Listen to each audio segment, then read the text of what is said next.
I'm glad to introduce you in a certain way to the Price Media Law Moot Court Competition, International Media Law Moot Court Competition. And I want to talk a little bit today about the overall significance of this competition and how to think about it and how, in part, to prepare for it in a very general way. If you're engaged in it, you'll be very intimately involved with materials dealing with media law and policy. So it's useful to have a broad overview of how to enter this very critical and important space. The first thing I'd say is that all the problems in this moot court competition are about a very significant phenomenon, and that is the power of the message, the power of information for good, for democratic values, the power of information in a way that hurts people, that destabilizes authority, that does so many things. And in a certain sense, law is about the relationship of regulation to power. It's about how much the state should be given authority to limit the exercise of great power. And so here we have the great power of the message, which is seen everywhere in your society and other societies.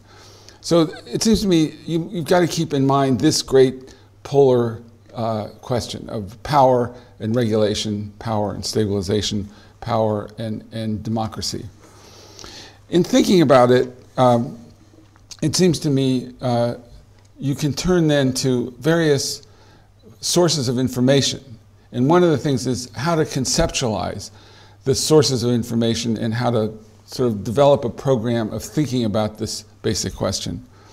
The Oxford program has created an international media law reference database, and it's online, and it's available in addition to many other sources, but I want to talk a little about this International Media Law Information Database. So it has established categories of information which are a little bit like categories of thinking. So the first one is theories of free speech.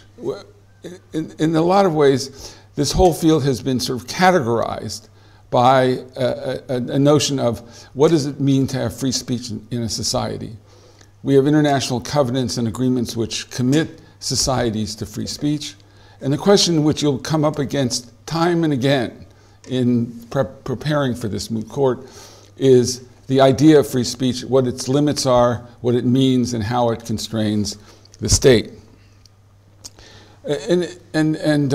We can then turn to another area which I think is very important and increasingly important, and that is free speech and privacy, or privacy, depending on which part of the world you come from. So here, the literature is burgeoning but significant. Many of the problems that we've used in the moot court competition deal with the use of the state's power and state's machinery to inquire into people's lives, to gather information about them, to create great databases which can be of use to the government. The area of free expression and privacy is really about the limitations that exist or are thought to exist on government's capacity to engage in this kind of surveillance. So this becomes a looming and bigger issue, and occurs very frequently in the course of the discussions about moot court problems. A third area in this international media law database is technology and speech.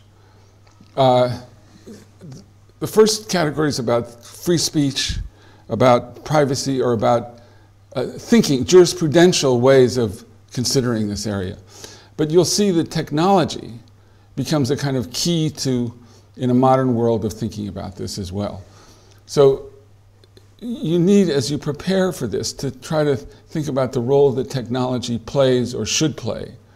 And I think in doing that, you'll have a greater insight into the overall way of articulating and understanding these media law issues.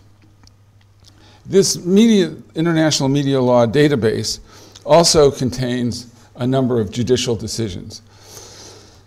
One of the things that was very interesting in putting together this database was how to accumulate materials not only from the Western society, but from all kinds of society, from China, from India, etc. And this is a very great challenge, and I encourage you, when you're doing research, to think about a whole variety of perspectives, not to take one perspective as for granted and assume, but to try to think of other perspectives, even if you don't invoke them, so that you understand them and come to a deeper and richer understanding of the basic concepts, etc. In looking at the kind of courts that these judicial decisions come from, this is also a very important element, which is to think about how courts are very different, how they pose questions differently, and how they frame the issues in a way that should influence a person arguing one side or another. So you have the European Court on Human Rights, you have the American Supreme Court, you have the Inter-American Court, you have international conventions, and all of these are basic fundamental documents that will frame your discussions. So there's a rich area of discourse, there's great materials, there are issues of substantial importance as every society flourishes, and as it's determined whether speech can perform a great, incredible role in furthering democracy, and how it weaves its way through problems posed by governments and by new technology. Thank you.